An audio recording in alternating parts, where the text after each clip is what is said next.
Antes de todo, bienvenidos a Crónicas de una damnificada. Soy Larisa Almaraz y contaré cómo ha sido mi vida después del sismo. 19 de septiembre del 2017, a las 13 horas con 14 minutos y 39 segundos. 369 víctimas mortales. Aproximadamente 14.000 damnificados en la Ciudad de México.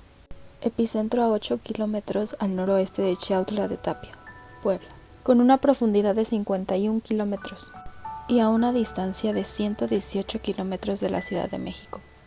Una aceleración máxima de 225 gales, con una magnitud de 7.1. Cuando mencionamos estos datos, a casi todos nos viene a la mente un suceso en particular, el 19 de septiembre, o el sismo del 2017, donde vivimos una situación que por lo menos las nuevas generaciones no dimensionábamos. Aún recuerdo cuando mi mamá me contaba sobre el sismo del 85 y de todas las catástrofes que había en ese momento. Me contó de cuando fue a ayudar a ginecología del Hospital General de México y todo lo que había visto. También recuerdo que podíamos ver sobre ese día en los libros de historia de las escuelas. Aún así jamás pensamos que nos tocaría vivir algo similar, sobre todo exactamente el mismo día, pero 32 años y unas horas después. Aún recuerdo el día del simulacro. Sonó a las 11 de la mañana la alerta sísmica. Y aún recuerdo que entre el sonido de fondo de la alerta se escuchaban risas y gritos. No había respeto por la situación. Parecía que a nosotros, la generación Z, no nos afectaba ni un poquito lo que la generación anterior había vivido. Era como una historia a voces lo que se vivió, como un mito urbano, una leyenda. Inclusive recuerdo que el director iba fumando durante el simulacro. Mis compañeros aprovecharon para ir a comprar comida y otros se tomaban fotos. No había respeto, verdaderamente no había respeto. 2 horas después aproximadamente, minutos más, minutos menos, nos sorprendió un movimiento muy intenso. Sí, estaba temblando. Y sí, un 19 de septiembre. Y sí, iba a volver a ser otro trágico 19 de septiembre.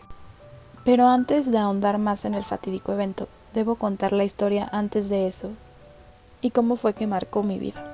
Desde pequeña he tenido que lidiar con cosas que una persona de esa edad normalmente no pasa. A los 7 años mi mamá tuvo cáncer y estuve lejos de ella por unos meses, en lo que tomaba su tratamiento y todo eso, sin mencionar el bullying que me hacían en la escuela por no tener mamá. Durante ese tiempo viví con mis abuelitos. Pero tanto fue mi agradecimiento y cariño que me quedé a vivir con ellos. A los 12 años tuve 2 operaciones que pusieron en riesgo mi vida. En la última estuve en terapia intensiva 3 días y un largo tratamiento psiquiátrico. Mi vida después de eso fue normal, como la de cualquier adolescente. Hasta que a principios del 2017 mi abuelita tuvo complicaciones de salud. Cada mes era más doloroso para ella y un día de junio la internaron de urgencia. Pasó 2 meses en terapia intensiva, de mal en peor. No despertaba. Ni siquiera sabía si escuchaba todo lo que le decíamos, hasta que decidió partir el día 22 de agosto.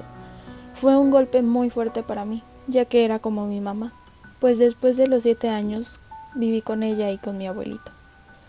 Tratamos de retomar la normalidad las siguientes semanas. Mis papás y mi hermana se fueron a vivir con nosotros. Mi abuelito había comprado 5 años atrás un departamento sobre la calzada de Tlalpan, número 550. Nuevo, era una novedad. Eran preciosos. Así pasamos 3 semanas. Había venido el hijo de 3 años de mi hermana grande, para aminorar la tristeza que teníamos por la muerte de mi abuelita.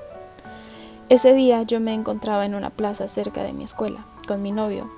Mi mamá, mi sobrino y mi abuelito estaban en mi casa. Mi mamá estaba a punto de salir por mi hermana menor, que se encontraba en Coyoacán. Mientras yo hablaba con mi mamá, empezó a temblar. Recuerdo que le dije, mamá, no te asustes, pero está temblando. Se cortó la llamada y no supe más. Salí del lugar donde estaba y fue un verdadero calvario caminar por los pasillos. Sentía que no podía mantenerme en pie y de un momento a otro se nubló mi vista. Aún después de 3 años, no sé de dónde agarré fuerza para seguir de pie, pues yo sentía que me desmayaba. Terminó el temblor con todos los anaqueles estrellados, vidrios por todos lados. Bajamos como pudimos, estábamos en un 3er piso. Y de ahí nos fuimos directo a mi casa, pues mi familia no contestaba.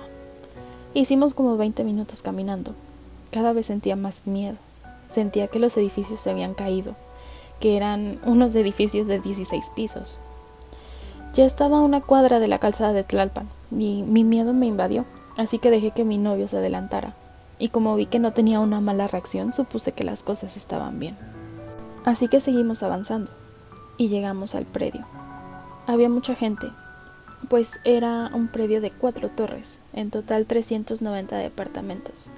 Aunque a esa hora mucha gente estaba trabajando, otra tanta estaba ahí, como mi familia. Buscaba entre la gente a mi mamá, hasta que una vecina me dijo que estaba debajo de un árbol. Corrí y la abracé, empezó a llorar y me dijo, lo perdimos todo. La verdad no le creí, porque pensé que estaba exagerando un poco por la magnitud del evento. Esperamos unas cuantas horas para que llegara Protección Civil a revisar, mientras yo veía gente llorando, algunas más corriendo, otras tantas montadas en pickups que iban a auxiliar a las personas que se habían quedado atrapadas en un derrumbe que hubo en San Antonio Abad. Y jamás podré olvidar que mi sobrino me dijo, ¿y a qué hora podemos subir a la casa? Eso es algo que a mí me dejó marcada. Los segundos parecían minutos, los minutos horas, hasta que por fin, como a las 3:30, 4 de la tarde aproximadamente, llegó Protección Civil y acordonaron la zona. Era verdad lo que dijo mi mamá, lo habíamos perdido todo. Si quieres conocer más de mi historia como damnificada, no te pierdas el siguiente podcast. Se publicará el día de mañana. Muchas gracias.